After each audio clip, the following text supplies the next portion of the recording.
akan dia balik lagi fokus ke sholatnya, dan begitu seterusnya. Ibnu Qayyim mengatakan orang ini mengerjakan sholat sambil berjihad melawan was-was. Tingkatan keempat, mereka yang sempurna lahiriah sholatnya, secara batin sempurna kekhusyuannya. Hati dan pikirannya menyelami setiap gerakan dan bacaan dari mulai takbiratul ihram sampai salam. Sehingga khusyuknya khusyuk yang sangat baik. Sehingga tidak ada bagian dari sholatnya yang lalai karena memikirkan perkara yang lainnya. Masya Allah. Ini dimasukkan oleh Ibnu Qayyim dalam tingkatan yang keempat. Artinya belum puncak. Orang yang lahiriahnya sempurna, dia kerjakan syarat, rukun dan wajibnya, bahkan dia kerjakan sunnah-sunnahnya dengan baik. Pikirannya juga sudah fokus memikirkan bagaimana bergerak sesuai sunnah Nabi SAW. Kemudian merenungkan gerakan seperti ini, kami berada di hadapan Allah. Lalu dia membaca dan dia renungkan bacaannya. Tapi itu belum pada tingkatan yang tertinggi. Lalu beliau sebutkan tingkatan yang tertinggi, level tertinggi. Seperti apakah itu? Yaitu sholat yang mampu membuat pelakunya serasa meletakkan hati dan pikirannya di hadapan Allah Azza wa Jalla yang Maha Agung. Perasaan seolah-olah dia benar-benar sedang menghadap Allah. Bahkan sampai dia telah meninggalkan raganya. Seolah-olah dia itu sudah tidak ada di dunia, sudah tidak lagi berada di dunia. Dirinya hanyut bermunajat dengan Rabb-Nya yang Maha Rahman. Sehingga ketika dia sholat, betul-betul suasana yang ada di sekitarnya sudah tidak lagi mengganggunya. Inilah tingkatan yang tertinggi, di mana orang ketika menghadirkan perasaannya itu sangat kuat berada di hadapan Allah, dia beribadah seolah-olah melihat Allah Subhanahu wa taala. Kemudian Ibnu Qayyim rahimahullah memberikan komentar atas 4-5 keadaan di atas. Beliau mengatakan fal qismul awwal mu'aqab. Untuk jenis yang pertama dia akan dihukum. Yaitu orang yang mengerjakan salat namun tidak sempurna bagian lahiriahnya. Syaratnya tidak sempurna. Mengerjakan rukunnya ada yang dikurangi. Kadang wajib sholatnya ada yang ditinggalkan. Maka orang seperti ini mu'aqabun, dia akan dihukum. Dan itu sejalan dengan firman Allah Ta'ala, fawailul lil musallin alladzina hum an salatihim sahun. Celakalah orang-orang yang sholat, yaitu orang yang melalaikan sholatnya. Wathani muhasab. Sementara yang kedua muhasabun, dia dihitung, dihisab. Yaitu yang lahiriahnya sudah bagus, tapi ketika sholat pikirannya lepas. Ini termasuk orang yang muhasab. Makanya sekali lagi, kita ketika ibadah, tidak hanya dihisab oleh Allah bagian lahiriah saja, namun Allah juga akan menghisab bagian batin. Sehingga kalau batinnya hilang ketika orang sedang salat, maka dia akan dihisab oleh Allah Ta'ala, artinya akan ditimbang. Mana yang lebih bagus, yang lebih dominan antara kebaikan salatnya ataukah hilangnya batin ketika dia salat. Wasalits, orang yang ketiga, lahiriahnya bagus. Namun batinnya berusaha untuk melawan was-was setan. Kadang hilang, dia kembalikan lagi, hilang, dia kembalikan lagi. Kata Ibnu Qayyim, wasalitsu mukaffarun anhu. Orang yang ketiga, salatnya itu akan dijadikan sebagai kafarah. Sehingga salatnya bisa menebus kesalahannya, menebus kekurangannya. Artinya bisa jadi ketika kekurangannya banyak, maka sholatnya memenuhi atau menutupi kekurangannya, tapi dia nggak punya kelebihan dari situ. Nggak punya kelebihan maksudnya gimana Pak? Ya bisa jadi dia nggak ada nilai pahalanya, kalau ternyata kekurangannya banyak. Warabi yang keempat, musabun, orang yang dapat pahala. Dia sholat, lahiriahnya sempurna, batinnya juga diarahkan untuk fokus memikirkan sholat.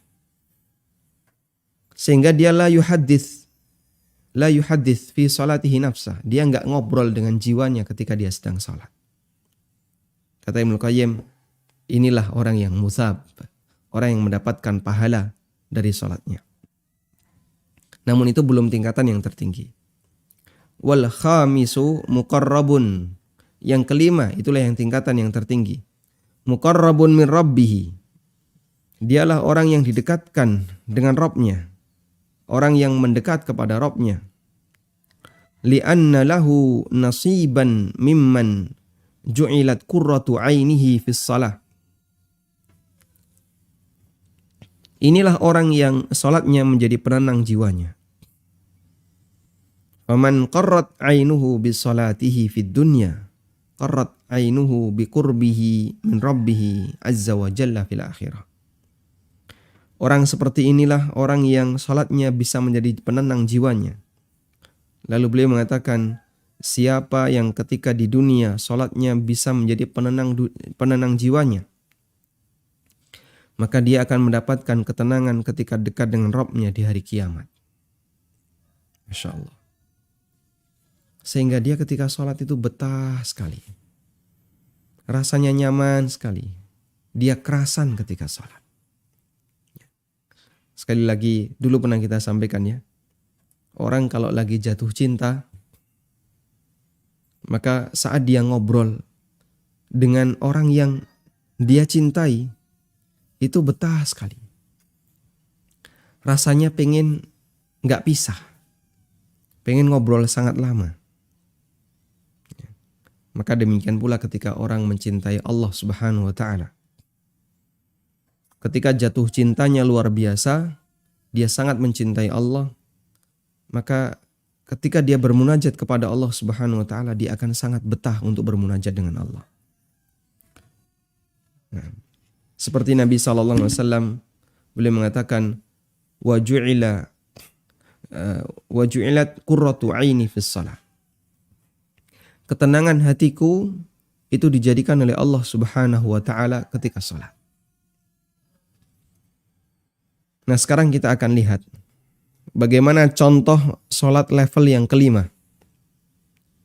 Mereka menghadirkan hatinya di hadapan Allah, menggapai tingkatan kekhusyuan yang paling tinggi, sehingga dia bisa menikmati salatnya. Kita akan lihat beberapa contoh. Dan yang saya ambil contoh di sini bukanlah nabi, tapi manusia biasa, ya meskipun mereka orang-orang hebat, derajat sahabat. Artinya, ketika itu bukan nabi, masih sangat mungkin untuk ditiru oleh orang generasi setelahnya. Kalau nabi, mungkin orang berkomentar, itu kan nabi yang tidak mungkin bisa ditiru oleh orang lain. Baik, sekarang kita baca yang bukan nabi. Pertama, kejadian seorang sahabat yang dipanah 3 kali, namun beliau tidak membatalkan sholat. Ada seorang sahabat yang bernama Abbad bin Bishr radhiyallahu anhu. Pada peristiwa perang Dzatur Riqa, pasukan Nabi SAW mendapatkan kemenangan. Sehingga beliau pulang membawa ghanimah dan tawanan. Salah satu di antara tawanan itu adalah seorang wanita, istri salah seorang musyrik yang berhasil melarikan diri ketika perang. Ketika pasukan Nabi SAW melakukan perjalanan kembali ke Madinah, lelaki musyrik yang melarikan diri ini membuntuti rombongan para sahabat karena ingin membebaskan istrinya. Tibalah waktu malam, mereka harus beristirahat. Nabi SAW bertanya kepada para sahabat, "May yuhrisuna fi lailatina hadhihi?" Siapa yang sanggup berjaga di malam ini? Majulah Abbad bin Bishr dan Ammar bin Yasir radhiyallahu anhuma. Beliau mengajukan diri. Kami siap ya Rasulullah. Kemudian Ammar dan Abbad adalah dua sahabat yang dipersaudarakan oleh Nabi SAW ketika Muhajirin tiba di Madinah. Abbad meminta kepada Ammar, kita gantian. Kamu jaga dulu atau istirahat dulu. Ammar memilih untuk istirahat dulu. Mulailah Abbad berjaga di tengah suasana malam yang tenang. Ketenangan malam yang membuat Abbad ingin bermunajat dengan Rabb-nya. Dan mereka jaga tidak kemudian main HP atau buka WA. Tapi dia ingin bagaimana bermunajat dengan Allah Subhanahu wa taala. Masya Allah. Anda bisa perhatikan ya. Orang ini apa enggak lelah? Ya jelas lelah. Dia capek. Karena beliau juga ikut perang sebagaimana sahabat yang lain. Maka beliau radhiyallahu anhu bangkit mengerjakan sholat dengan membaca surat Al-Kahfi. Hingga beliau tenggelam dalam tadabbur ayat demi ayat yang dibaca. Si musyrik ternyata mengamati semua kondisi ini dengan baik. Dia melihat kesendirian Abbad yang sedang berjaga. Lalu dia mengarahkan anak panahnya hingga mengenai tubuh Abbad radhiyallahu anhu. Beliau langsung mencabutnya dan tetap melanjutkan Qur'annya, Masya Allah. Padahal kita tahu ya, anak panah itu kan biasanya ada apa? Ada kaitnya. Sehingga ketika nancap di badan, kok langsung dicabut, itu Masya Allah sakitnya luar biasa. Anak panah yang lurus gini saja ketika nancap di badan, dicabut, ya sudah merasakan sangat sakit, apalagi kalau ada kaitnya. Lalu si musyrik melemparkan anak panah yang kedua, tepat mengenai badan Abbad. Namun beliau tidak mencabut, beliau hanya mencabutnya dan melanjutkan sholatnya. Si musyrik ini pun melemparkan anak panah yang ketiga dan beliau hanya mencabutnya. Karena kali ini beliau tidak sanggup lagi bertahan. Badan beliau lemas saking banyaknya darah yang mengalir. Kemudian beliau bangunkan Ammar bin Yasir. Karena khawatir beliau meninggal sementara tidak ada yang menjaga Nabi sallallahu alaihi wasallam. Melihat kejadian ini, si musyrik ini lari ketakutan. Seperti itulah contoh bagaimana orang yang menikmati bermunajat dengan Allah Ta'ala dari bacaan yang dia lantunkan ketika sholat, sampai rasa sakit yang sedemikian hebat tidak membuat yang bersangkutan menghentikan sholatnya. Subhanallah. Tenggelam dalam kekhusyuan sholatnya hingga melupakan rasa sakit anak panah yang menancapnya. Masya Allah. Ammar mengingatkan, kenapa kau tidak bangunkan aku di anak panah yang pertama? Abbad mengatakan, kuntu fi suratin aqra'uha falam uhibba an aqta'aha hatta unfidhaha. Saya sedang menikmati surat yang kubaca dan aku tidak ingin memutusnya hingga selesai. Wa aimullah laula an udayya thagran amarani Rasulullah sallallahu alaihi wasallam bihifdhihi laqata'a nafsi qabla an aqta'aha au infidhaha.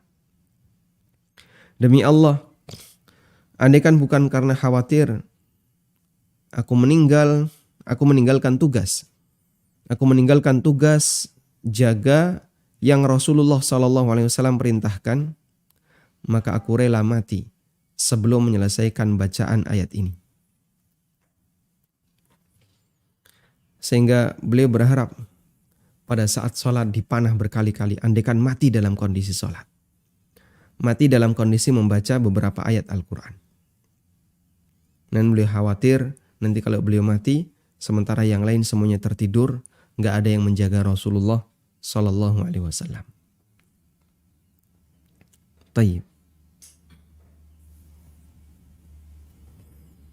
Ini salah satu di antara kekhusyuan sahabat Abbad dan bagaimana cara beliau menikmati salatnya, sehingga ketika beliau salat berkali-kali senjata itu menancap pada badannya, beliau tidak mau memutus bacaan salatnya. Selanjutnya kita beralih ke manusia yang kedua. Sahabat Abdullah bin Zubair, cucu Abu Bakar As-Siddiq radhiyallahu anhu, sangat terkenal dengan kekhusyuannya ketika salat. Beliau tetap bersujud meskipun meriam mengarah kepadanya. Di sini bukan meriam yang menggunakan mesiu ya, tapi manjanik yang dikasih batu, ketapel besar dikasih batu yang sudah dibakar. Pada peristiwa penyerangan Masjidil Haram, Hajjaj bin Yusuf Ats-Tsaqafi menyiapkan manjanik, ketapel besar seperti meriam batu. Ketika itu sahabat Abdullah bin Zubair tengah melaksanakan sholat di Masjidil Haram. Syekhul Islam rahimahullah mengatakan, Kana Abdullah bin Zubair yasjudu fa'utiya al-manjanik fa'ata al-manjanik fa'akhadha ta'iqatun min thawbihi wa huwa fi sholati la yarfa'u ra'sa. Abdullah bin Zubair pernah sujud di Masjidil Haram dan meriam batu sudah disiapkan. Fa'akhadha ta'ifatun min thawbihi, sampai ada orang yang menarik baju Abdullah. Namun beliau tidak mengangkat kepalanya dari sujud. Dan beliau dikenal sangat khusyuk ketika salat. Sampai ketika beliau salat radhiyallahu anhu, itu burung tidak takut untuk hinggap di badannya. Karena dikiranya patung, saking diamnya dia ketika sholat. Dikiranya patung, dan ketika sholat fokus, sehingga apapun yang ada di kanan kirinya itu tidak terasa. Tayyib. Dan itu pernah dialami oleh sahabat Abdullah bin Zubair radhiyallahu anhu. Nah, dan peristiwa ini yang disampaikan oleh Syekhul Islam, ini peristiwa tentang penyerangan Hajjaj bin Yusuf. Karena Abdullah bin Zubair ketika itu dibaiat oleh penduduk Hijaz, Mekah dan Madinah untuk dijadikan sebagai khalifah. Tapi di saat yang sama ada Yazid bin Muawiyah yang menjadi khalifah, tapi pusatnya di Syam. Lalu terjadilah seperti apa yang terjadi, dan Hajjaj bin Yusuf Ats-Tsaqafi, dia membunuh Abdullah bin Zubair dengan alasan ini adalah sebagai lawan dari kerajaan yang ada di Syam. Nah, sejarahnya cukup ma'ruf, disampaikan oleh para ulama terkait kekhalifahan Yazid bin Muawiyah dan Abdullah bin Zubair. Sekarang kita akan lanjutkan ke kasus berikutnya. Kejadian yang dialami oleh ulama tabi'in yang bernama Muslim bin Yasar rahimahullah. Beliau wafat tahun 100 Hijriah. Dikisahkan oleh Adz-Dzahabi, Kana Muslim bin Yasar idza shalla ka'annahu thawbun mulqah. Wa kana yaqulu li ahlihi idza dakhala fis salati tahaddatsu falastu asma'u haditsakum wa dzikra annahu waqa'a harikun fi darihi wa huwa yusalli falamma dzukira lahu qala ma sya'artu. Kata Az-Zahabi, Muslim bin Yasar ketika salat keadaannya itu seperti baju yang digantung. Jadi dia diam saja. Wa kana yaqulu li ahlihi, beliau pernah mengatakan kepada istrinya sebelum memulai salat, tahaddatsu, silakan kau ngobrol. Tahaddatsu, silakan kau ngobrol. Falastu asma'u haditsakum. Aku nggak dengar obrolan kalian. Padahal beliau ada di dekatnya. Istrinya mungkin ngobrol dengan anaknya. Mungkin ada tetangganya yang main. Muslim bin Yasar ada di situ. Tapi Muslim bin Yasar mengatakan, aku nggak dengar obrolan kalian. Wa dzukira, dan disebutkan, diceritakan bahwa terjadi kebakaran. Waqa'a harik. Annahu waqa'a harik, terjadi kebakaran di rumahnya. Wa huwa yusalli, ketika itu Muslim bin Yasar sedang salat. Falamma dzukira, sehingga orang panik, lalu mereka bareng-bareng mematikan api. Sementara Muslim bin Yasar sedang salat. Falamma dzukira lahu, ketika diceritakan selesai salat, Muslim bin Yasar mengatakan, masya'artu, aku nggak merasakan ada apa-apa. Masya Allah. Dan itu bagian dari kekhusyuan Muslim bin Yasar. Nah, sehingga orang semacam ini tenggelam dalam kekhusyuannya sampai dia tidak merasakan suasana yang ada di kanan kirinya.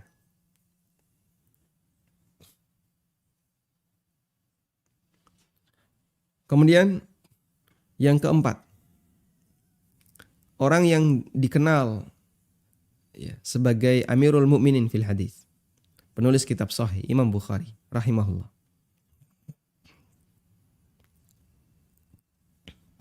Beliau pernah sholat dan ketika disengat tawon, beliau tetap bertahan. Diceritakan dalam Syiar A'lamin Nubala, wa kana al-Bukhari yusalli dzata yaumin aw dzata lailatin. Bukhari pernah sholat pada satu hari atau satu malam. Falasa'ahu az-zanbur 17 marratan. Lalu beliau disengat oleh zanbur 17 kali. Falamma qada salatahu qala unzuru ayu syai'in adzani fi salati. Usai salat beliau mengatakan, tolong lihatkan apa yang menggangguku ketika salat. Mereka pun melihatnya, ternyata bengkak di 17 tempat. Masya Allah. Namun beliau tidak membatalkan salatnya. Kita ketika salat, kalau kemudian digigit semut gimana? Nah, sudah merasa kesakitan. Dan mungkin kita akan garuk-garuk. Kita sholat, lalu ada nyamuk. Mungkin kita, gini ya, malah bunuh nyamuk ketika sholat.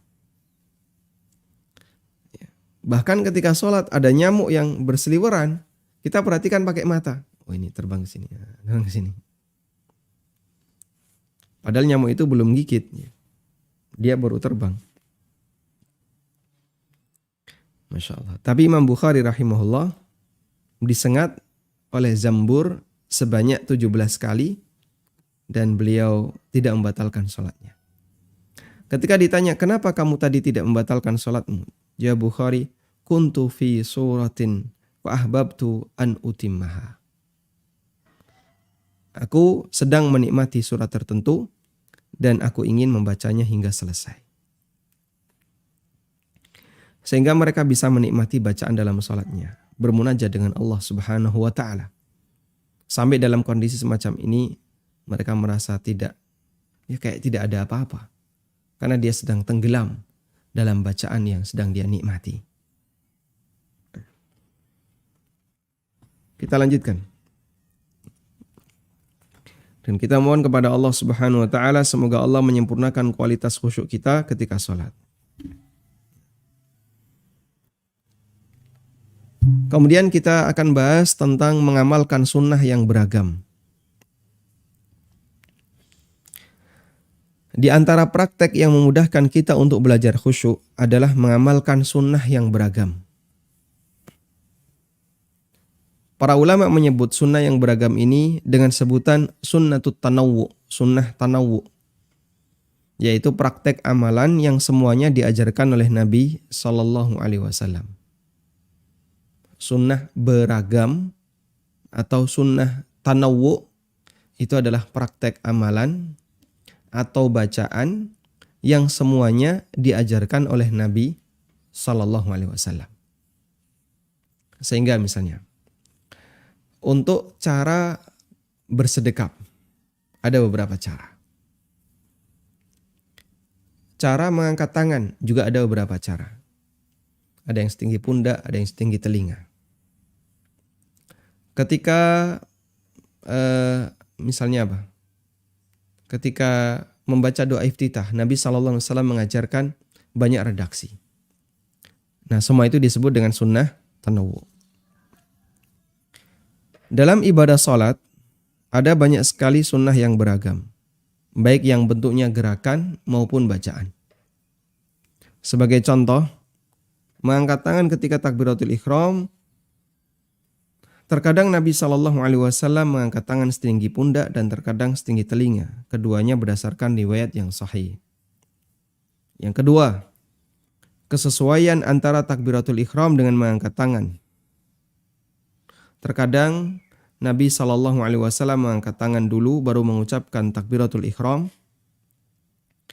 Terkadang beliau melakukan takbiratul ihram baru mengangkat kedua tangan dan terkadang bersamaan. Ketiga sunnah ini berdasarkan riwayat yang sahih. Sehingga kadang begini. Allahu Akbar. Bagaimana ini? Bersamaan.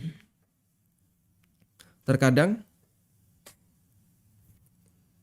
lalu baru mengucapkan Allahu Akbar. Dan terkadang Allahu Akbar. Lalu baru mengangkat tangan. Sehingga ada 3 kombinasi antara takbiratul ihram dengan mengangkat tangan. Dan semuanya berdasarkan riwayat yang sahih. Ada banyak redaksi doa iftitah yang diajarkan Nabi SAW dengan perawi sahabat yang berbeda-beda. Demikian pula doa ruku, i'tidal, sujud, duduk di antara 2 sujud. Ada beberapa redaksi yang sahih dari Nabi SAW. Dan masih banyak lagi. Yang kami sebutkan di atas hanyalah contoh. Baik. Sekarang kita akan membaca bagaimana sikap yang tepat ketika kita mengetahui adanya banyak ragam sunnah dalam beberapa gerakan dan bacaan sholat. Sikap yang tepat adalah mempelajari semuanya, menghafalkannya, dan mengamalkan secara bergantian. Kita ulang, sikap yang tepat ketika ada sunnah yang beragam adalah kita pelajari semuanya. Kalau bisa kita hafalkan jika bentuknya redaksi-redaksi doa. Dan kita amalkan secara bergantian. Apa manfaatnya? Ada banyak manfaat ketika seseorang mengamalkan sunnah tanawwu secara bergantian. Di antaranya, pertama, mengamalkan semua sunnah Nabi SAW secara bergantian. Sehingga kita mengamalkan sunnah A, sunnah B, sunnah C, sunnah D. Dengan cara ini akan semakin memperbesar peluang pahala kita karena mengikuti sunnah. Sunnah ini sudah saya lakukan, sunnah ini sudah saya lakukan, sunnah ini sudah saya lakukan. Imam Ahmad bin Hanbal rahimahullah, beliau orang yang sangat semangat mengamalkan hadis. Sehingga setiap kali beliau mendengar hadis, maka beliau berusaha untuk mengamalkannya. Sampai ketika beliau mendengar hadis Nabi SAW pernah bekam dan beliau memberikan upah senilai 1 dinar. Maka Imam Ahmad pun langsung memanggil tukang bekam, diminta untuk bekam, lalu dikasih oleh Imam Ahmad upah sebesar 1 dinar. Masya Allah. 1 dinar berapa? Ya, kurang lebih 3 juta. 4/4 gram emas. Sehingga sampai mengeluarkan duit 3 juta untuk membayari tukang bekam. Di tempat kita bekam bayar berapa? Seikhlasnya. Masya Allah. Tayyib. Dan itu semangat Imam Ahmad dalam rangka mengamalkan sunnah Nabi SAW. Yang kedua adalah melestarikan sunnah-sunnah Nabi SAW. Karena jika kita hanya mengamalkan 1 sunnah, maka sunnah yang lain akan hilang. Sebaliknya ketika kita mengamalkan semua sunnah itu secara bergantian, maka semua sunnah itu akan terjaga. Sehingga kalau kita pelajari A, pelajari B, C, D, ada 5 sunnah. Kemudian kita pelajari semuanya dan kita berusaha untuk mengamalkan semuanya. Maka sunnah itu akan lestari. Masya Allah. Dan melestarikan sunnah Nabi SAW termasuk di antara amal besar. Termasuk di antara amal besar. Baik jamaah. Ada sunnah yang hilang ya. Yaitu duduk ik'a ketika duduk di antara 2 sujud. Sangat jarang kita jumpai orang melakukan duduk ik'a ketika duduk di antara 2 sujud. Duduk ik'a itu kedua kaki dirapatkan dan dalam posisi berdiri. Lalu diduduki tumitnya. Dalam posisi kaki itu berdiri. Jarang kita jumpai di masyarakat orang yang duduk seperti ini ketika duduk di antara 2 sujud. Padahal itu pernah dilakukan oleh Nabi SAW. Yang ketiga, menghindari terjadinya gerakan otomatis ketika sholat. Kebiasaan dan rutinitas pada satu gerakan tertentu akan membuat gerakan itu terasa lebih spontan. Dan gerakan yang spontan mengurangi tingkat kesadaran. Kok bisa? Ya karena sudah spontan. Sehingga nggak pakai koordinasi dulu, tapi langsung seperti itu. Misalnya, setelah selesai baca Al-Fatihah, orang itu pasti apa? Ruku. Kalau dia ruku dan yang dia hafal hanya satu doa, Subhana rabbiyal azim, Subhana rabbiyal azim, maka ketika dia ruku, meskipun dia ngantuk, nanti dia akan tetap baca Subhana rabbiyal azim, Subhana rabbiyal azim, Subhana rabbiyal azim. Karena gerakan yang dia lakukan lebih seperti gerakan otomatis, gerakan spontan. Dan hal itu bisa terjadi pada ibadah sholat. Ketika orang yang sholat hanya melakukan satu jenis gerakan dan bacaan saja, dan itu menjadi tata cara sholatnya dari kecil hingga dewasa, maka pada saat dia melakukan sholat, banyak gerakan yang dia lakukan hanya spontanitas. Berbeda dengan mereka yang menghafal lebih dari satu bacaan dan gerakan.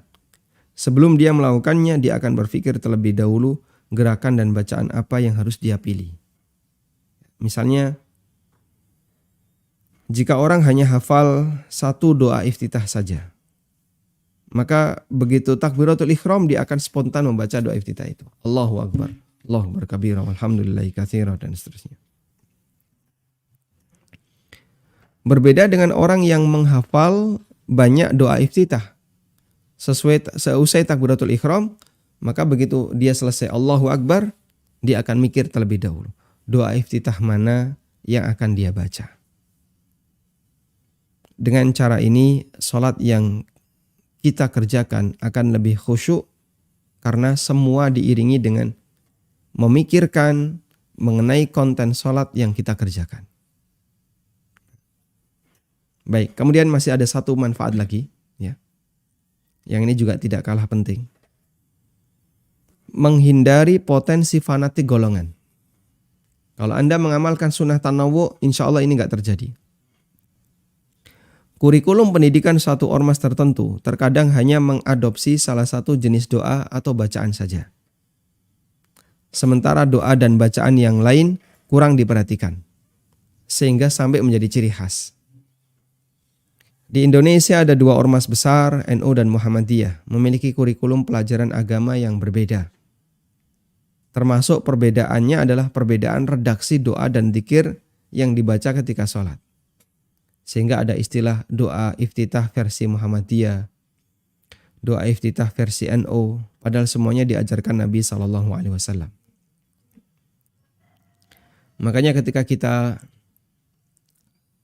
ada orang yang sholat ya, lalu dia membaca Allahu Akbar kabira walhamdulillahi katsira wa subhanallahi bukrata wa asila. Masyarakat langsung komentar apa? Ini sholatnya apa? NU.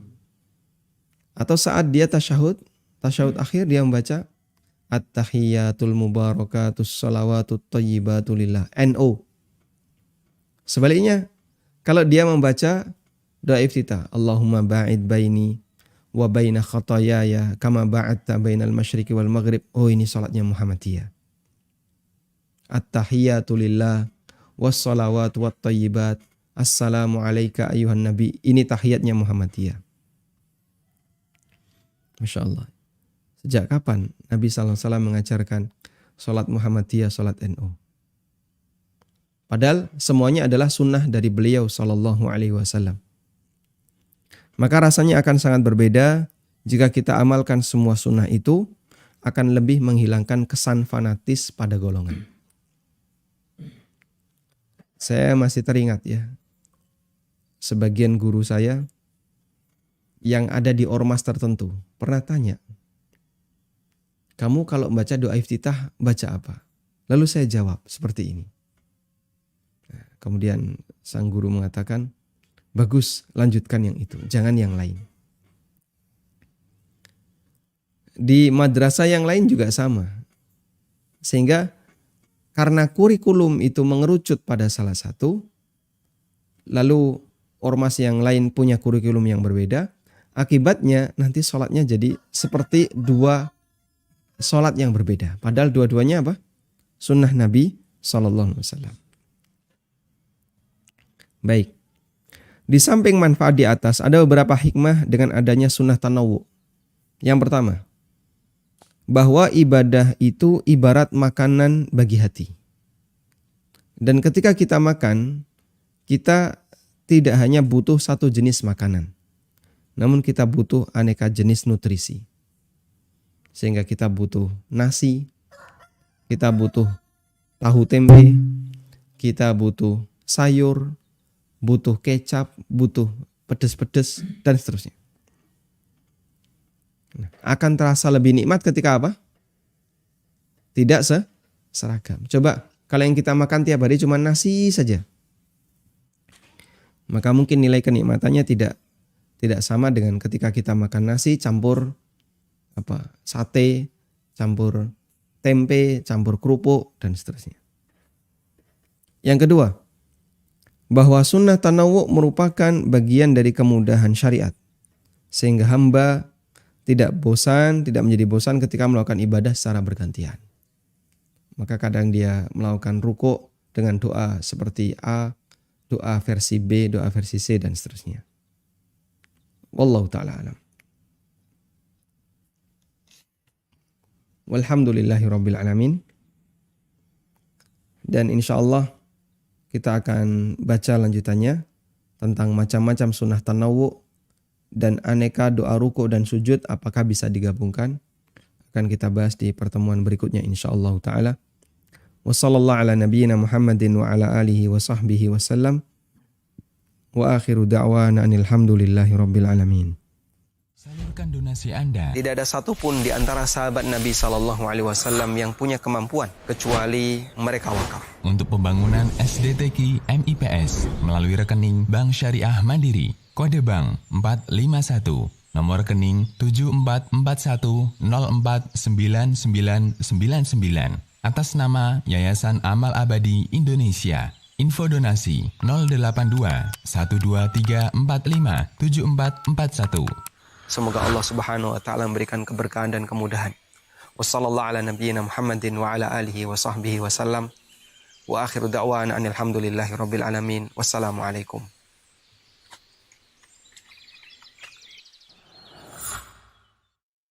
Silakan bagi Anda yang mau bergabung. Silakan. Bismillah. Izin bertanya Ustadz. Bagaimana sholat Nabi Shallallahu Alaihi Wasallam sebelum beliau Isra Mi'raj? Bagaimana sholat Nabi Sallallahu Alaihi Wasallam sebelum beliau Isra Mi'raj? Pertama, ada dua hal yang perlu kita bedakan ya. Keberadaan sesuatu dan hakikat dari sesuatu. Baik. Ketika kita mendapatkan informasi ada sesuatu, tapi kita tidak mendapatkan informasi tentang bagaimana hakikat sesuatu itu, maka kita imani keberadaannya, sementara hakikatnya kita kembalikan kepada ilmu Allah Subhanahu wa taala, karena kita nggak tahu. Contohnya apa Pak? Banyak sekali ya. Perkara-perkara gaib yang Allah ceritakan atau diceritakan oleh Nabi SAW sangat banyak. Misalnya, kita mengimani keberadaan surga. Karena surga itu ada. Dan dalil tentang keberadaan surga sangat banyak. Sehingga kita wajib mengimani kalau surga itu ada. Tapi bagaimana detail surga? Kita cuma mendapatkan informasi sebagian. Namun detail yang lain kita nggak dapat informasi. Lalu bagaimana? Ya kita serahkan kepada ilmu Allah Subhanahu wa taala. Wallahu a'lam. Karena kita tidak tahu. Kita juga mengimani neraka. Neraka itu ada. Dan bagaimana detail neraka? Wallahu a'lam, kita tidak tahu. Selain sebagian cerita tentang neraka yang sampai ke kita, informasinya. Baik. Demikian pula kejadian-kejadian sejarah di masa silam yang Allah ceritakan atau diceritakan oleh Nabi SAW, namun kita tidak tahu seperti apa hakikatnya. Contohnya, Allah ceritakan tentang Dzulqarnain di surat apa? Al-Kahfi.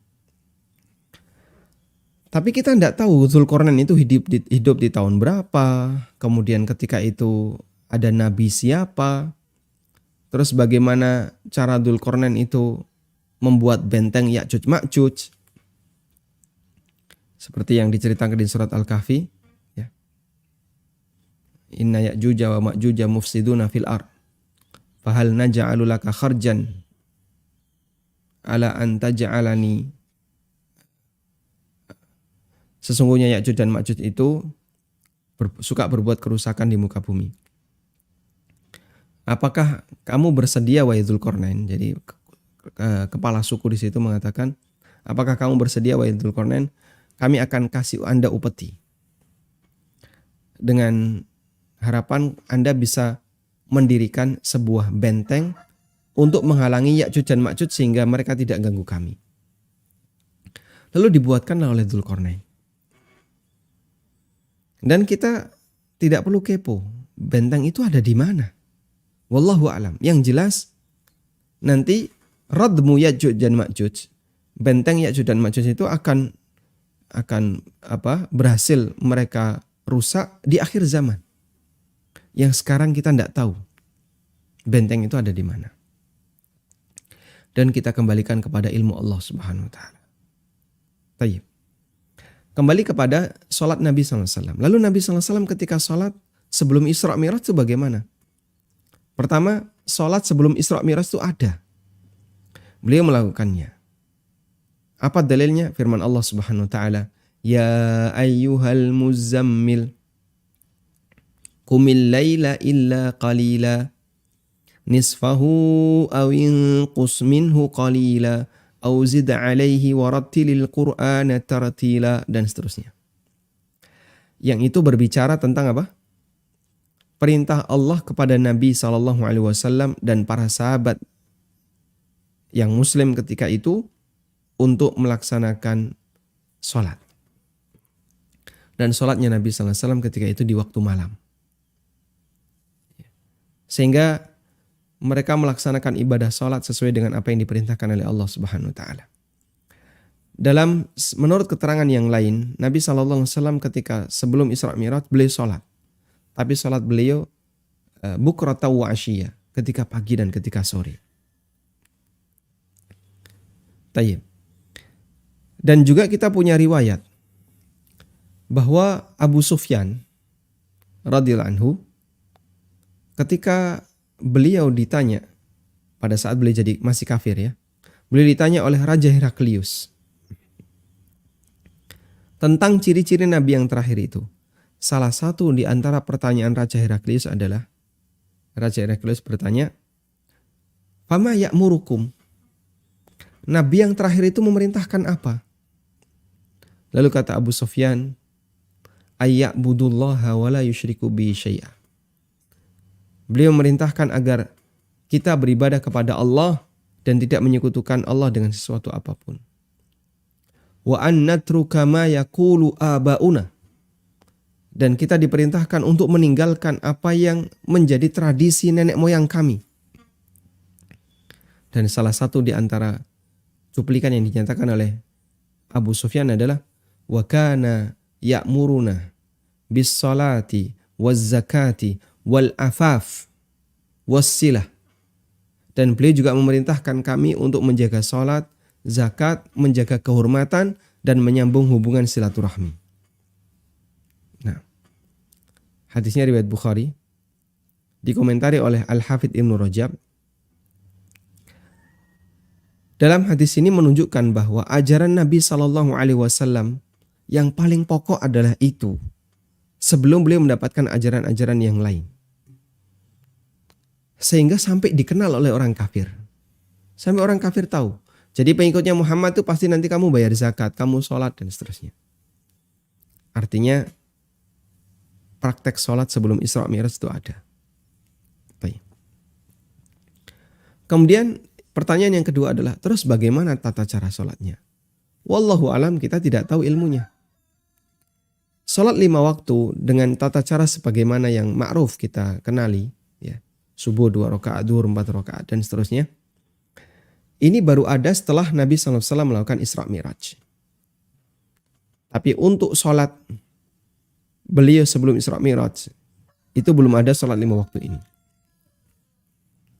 Nah, sebelum Isra Mi'raj, beliau sholatnya bagaimana tata caranya? Karena kita tidak tahu, tidak punya informasi, ya kita kembalikan kepada ilmu Allah Subhanahu Wa Taala. Yang jelas sholat itu ada, tapi tata caranya apakah sama seperti sholat kita? Ada ruku, i'tidal, kemudian sujud, duduk di antara 2 sujud, lalu sujud lagi. Apakah seperti itu atau bagaimana? Wallahu alam, kita tidak tahu, sehingga kita kembalikan kepada ilmu Allah Subhanahu Wa Taala. Wallahu alam. Nah,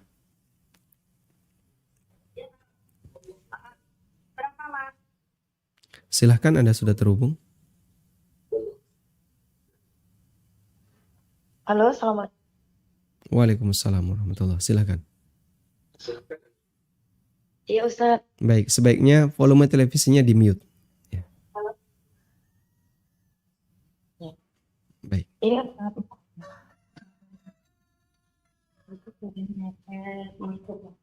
Bu ya. Mohon maaf Ibu, suaranya hilang. Anda bisa ulang atau cari posisi yang sinyalnya bagus. Ya Ustaz. Baik. Jika kita witir masuk waktu subuh, sebaiknya akan pas aja atau nunggu pelaksanaan sebelum COVID atau setelah sholat. Bisa ditangkap nggak? Putus Ibu, putus suaranya. Sebentar Ustaz. Baik. Ini Ustaz, kalau kita sholat witir, tapi udah mau subuh, sebaiknya kita sholat langsung azan atau nunggu azan atau setelah subuh gitu Ustaz. Baik, cukup. Iya, syukur.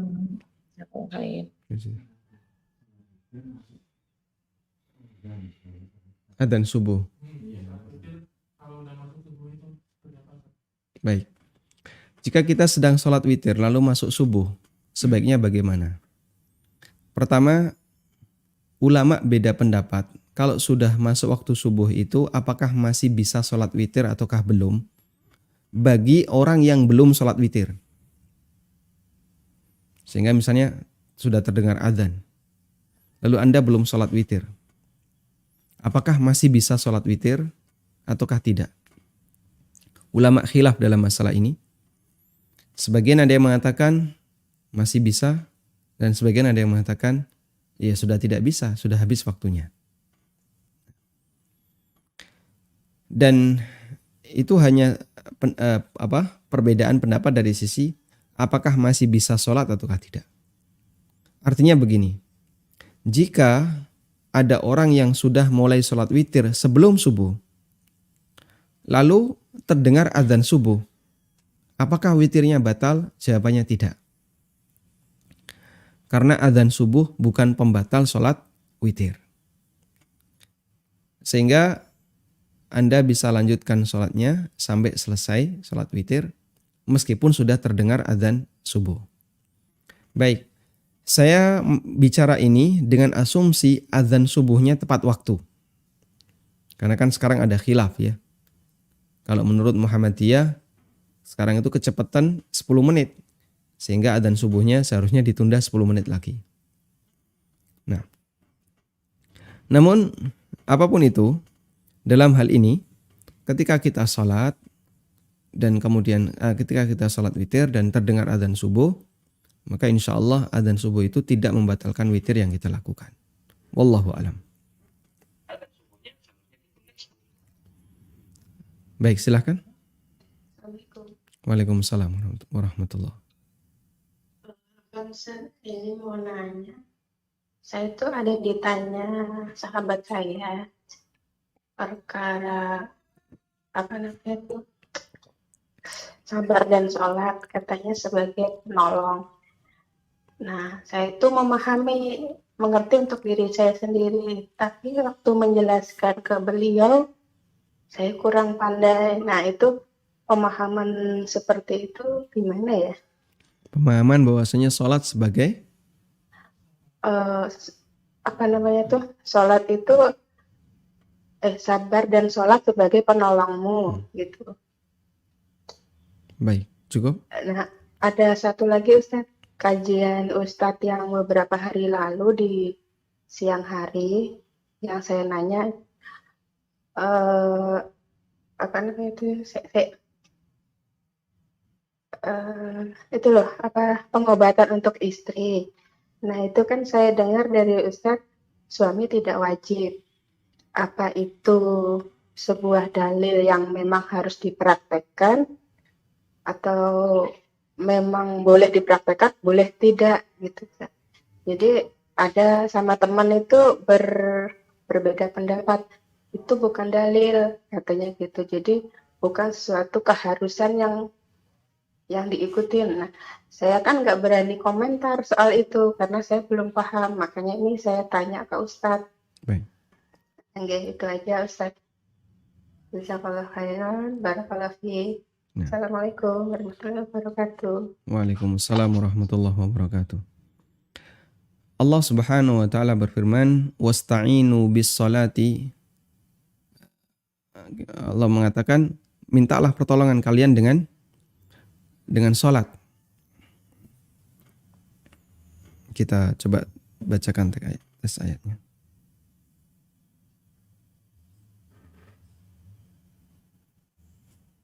Wasta'inu bis salat bis sabri was salah wa innaha, ada di surat Al-Baqarah ayat 45. Wasta'inu bis sabri was salah wa innaha lakabiratun illa 'alal khashi'in. Mintalah pertolongan dengan sabar dan salat. Wa innaha lakabiratun illa 'alal khashi'in, dan itu sesuatu yang berat kecuali bagi orang yang khusyuk. Alladzina yadhunnuna annahum mulaqu rabbihim wa annahum ilaihi raji'un. Siapakah orang-orang yang khusyuk itu? Yaitu orang yang yakin kalau dia akan bertemu dengan Rabb-nya, wa annahum ilaihi raji'un, dan mereka yakin bahwasanya mereka akan dikembalikan kepada Allah Subhanahu wa taala. Apa yang dimaksud dengan wasta'inu bis sabri was salah? Orang ketika punya masalah, salah satu di antara cara agar dia bisa bertahan dalam kondisi baik ketika dia punya masalah adalah berusaha untuk bersabar. Bersabar itu bagaimana? Intinya jangan sampai melakukan perbuatan yang mengundang murka Allah. Sehingga orang yang bersabar, dia berusaha untuk tidak mengambil sikap yang dikhawatirkan mengundang murka Allah. Di saat itulah dia bisa bertahan dalam kebaikan. Yang kedua, untuk bisa membantu sabar ini, silahkan Anda mengadu. Orang kalau punya masalah, lalu cuman disimpan saja, itu kan kadang rasanya sumpek gitu ya. Saya pengen curhat, saya pengen mengadu. Lalu bagaimana cara saya mengadu? Silahkan Anda mengadu dengan cara sholat. Sehingga dia bermunajat kepada Allah dalam sholatnya. Dia punya masalah. Kemudian dia berwudu, lalu takbiratul ihram. Dia sholat. Di saat dia sujud, dia mohon ampun kepada Allah. Di saat duduk di antara dua sujud, dia membaca doa-doa di antara dua sujud. Lalu sujud lagi.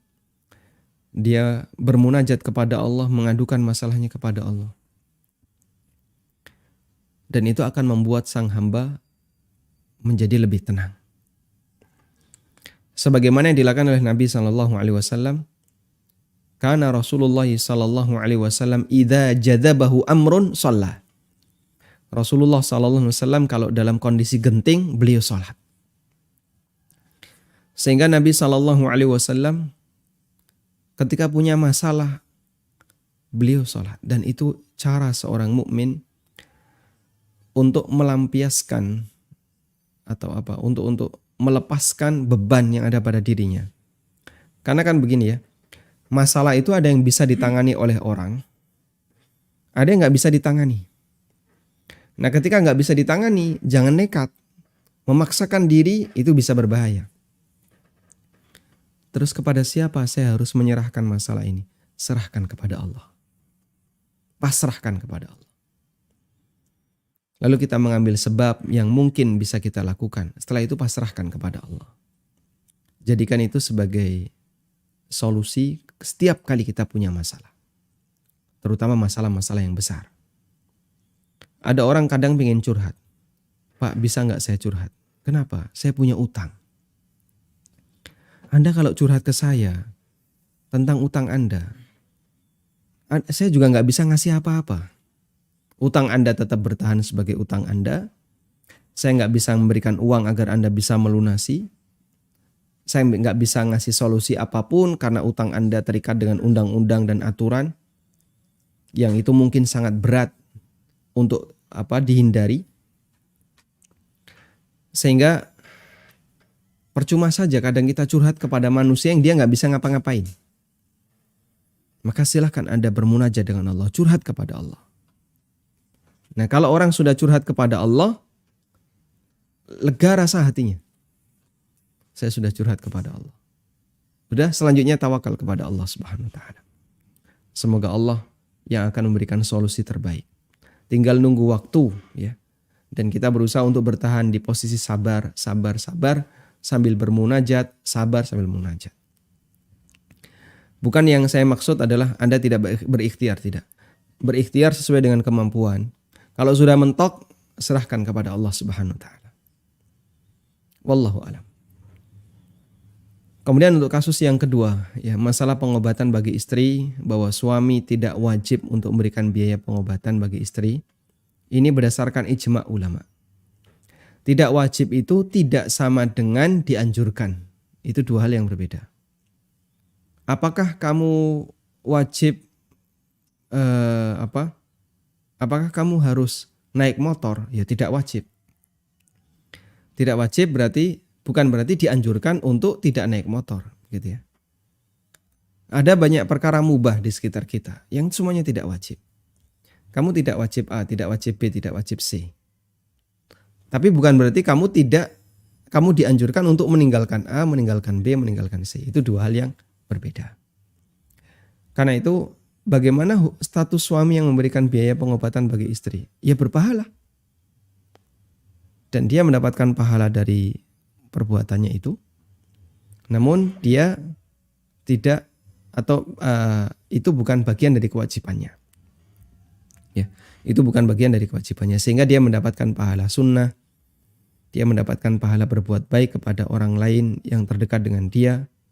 Karena satu rumah, yaitu istrinya. Sehingga dia mendapatkan pahala dari situ. Wallahu a'lam.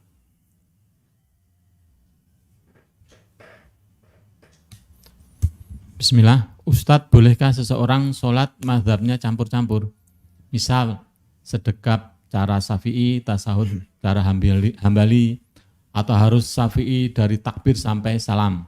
Kemudian bisa nggak itu dicampur-campur Ustadz? Misal bacaan iftitah dengan A, dengan maaf Ustaz, dengan bacaan-bacaan yang lain, misal sujud dengan versi A, kemudian sujud berikutnya versi B. Jazakallahu khairan Ustaz. Nah, sunnah itu ada dua ya.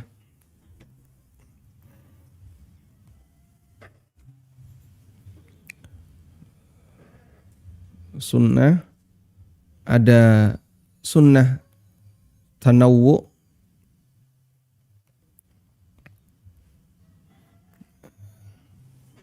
kemudian yang kedua adalah sunnah yang sudah diganti. Apa ya? Saya sebut aja diganti gitu. Baik. Untuk sunnah tanawwu semuanya diajarkan Nabi SAW secara bergantian. Terkadang beliau mengerjakan A, terkadang beliau mengerjakan B, C, D, dan seterusnya. Dan ini kita praktekkan, kita amalkan secara bergantian sebagaimana praktek Nabi SAW. Kita kadang praktek A, kita praktek B, kita praktek C, D, sesuai dengan apa yang pernah diajarkan Nabi SAW. Yang kedua ada sunnah yang dia diganti. Bagaimana itu? Yaitu sunnah yang dulu pernah dipraktekkan oleh Nabi SAW, tapi setelah itu diganti dengan yang lain. Dulu Nabi SAW melakukan X, kemudian setelah itu beliau melakukan Y. Yang X ini sudah tidak lagi diberlakukan. Ketika sudah tidak lagi diberlakukan yang X, maka kita tinggalkan yang X dan kita lakukan yang Y. Baik. Contohnya apa? Contohnya adalah posisi tatbik ketika ruku. Dulu orang ketika ruku, Rasulullah SAW dan sahabat ketika ruku, itu kedua tangan digabungkan. Begini. Lalu ditaruh di sela-sela antara dua lutut. Kalau Anda pakai sarung bisa ya. Kalau pakai celana enggak bisa. Pakai sarung, pakai jubah itu bisa. Dia kedua tangan digabungkan, kemudian ditaruh di antara dua paha. Nah, itu yang dimaksud dengan posisi tatbik ketika ruku. Lalu itu dinasah dan tidak lagi diberlakukan.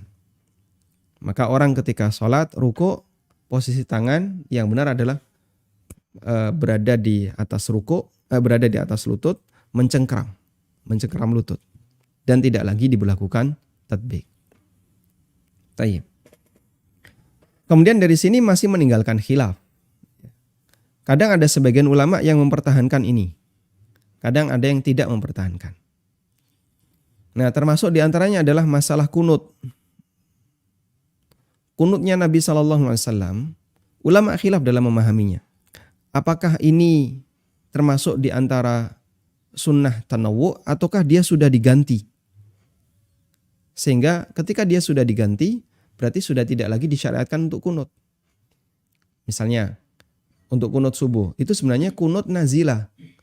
Beliau kunut karena ada masalah. Lalu beliau tinggalkan. Kemudian sebagian ulama berpendapat, maka ketika subuh tidak dianjurkan untuk kunut.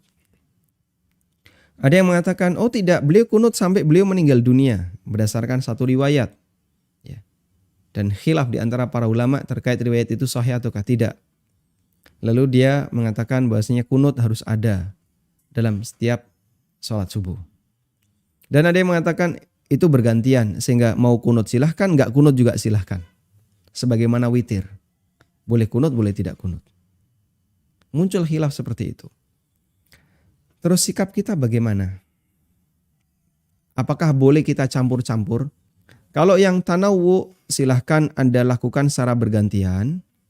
Tapi apakah boleh digabungkan sehingga misalnya dalam sujud kita membaca, dalam satu sujud ya kita membaca Subhana Rabbiyal A'la, terus Subhana Rabbiyal A'la wa bihamdi, Subuhun Quddusun Rabbul Malaikati Warruh, Subhanakallahumma Rabbana wa bihamdika Allahumma gfirli. Pak Ustadz, saya hafal 4, tak baca semuanya dalam satu sujud. Boleh nggak kayak gitu? Besok insya Allah kita bahas itu ya. Insya Allah kita bahas itu. Namun untuk sementara yang kami tekankan, sunnah tanawwu silahkan diamalkan secara bergantian. Kadang versi A, kadang versi B, versi C, dan seterusnya. Silahkan. Sementara untuk yang sunnah yang sudah diganti, ya tentu saja Anda harus amalkan yang terakhir, karena yang pertama sudah tidak diberlakukan. Kalau terjadi khilaf bagaimana? Kalau terjadi khilaf, kita punya kaidah yang diajarkan oleh Allah. Fa in tanaza'tum fi syai'in farudduhu ilallahi war rasul. In kuntum tu'minuna billahi wal yaumil akhir. Kalau kalian punya sengketa, kalian punya beda pendapat. Fa in tanaza'tum fi syai'in, kalian beda pendapat dalam satu masalah tertentu, farudduhu ilallahi war rasul, maka kembalikanlah kepada Allah dan Rasulnya. Sehingga sah-sah saja Anda keluar dari madhab. Misalnya, saya mau sholat bermadhab Syafi'i, tapi kadang saya ikut madhab yang lain. Ya sah-sah saja selama Anda yakin bahwa praktek yang Anda kerjakan itu sesuai sunnah Nabi SAW. Sehingga masing-masing akan dipertanggungjawabkan. Kenapa kau rukuk seperti itu? Kenapa kau baca seperti itu? Kenapa kau ini? Kalau orang belajar dan dia tahu dalil, saya melakukan ini, dalilnya ini. Saya melakukan ini, dalilnya ini. Makanya sebenarnya yang lebih penting bukan masalah klaim madhab, tapi yang lebih penting adalah sudah belajar atau belum. Gitu ya. Ada orang mengklaim, saya bermadhab Syafi'i. Yakin bermadhab Syafi'i. Siap, yakin. Baik, mulai kita tanya. Sebutkan tata cara wudhu sesuai madhab Syafi'i. Wah, saya tidak tahu. Loh, lah terus gimana? Ada mengaku bermadhab Syafi'i, tapi ketika mau mempraktekkan bagaimana cara wudhu madhab Syafi'i, kebingungan, nggak ngerti. Apa syarat sholat dalam madhab Syafi'i? Nggak tahu. Apa rukun sholat dalam madhab Syafi'i? Juga nggak tahu. Sehingga bukan masalah klaim yang kita lakukan. Yang penting adalah belajar ataukah tidak. Kata kuncinya itu ya. Wallahu ta'ala alam. Semoga Allah subhanahu wa ta'ala memudahkan kita untuk selalu khusyuk dalam sholat. Wa sallallahu ala nabiyyina Muhammadin wa ala alihi wa sahbihi wa sallam. Wa akhiru da'wana anilhamdulillahi rabbil alamin. Subhanakallahumma wa bihamdika. Asyhadu an la ilaha illa anta astaghfiruka wa atubu ilaik. Wassalamualaikum warahmatullahi wabarakatuh.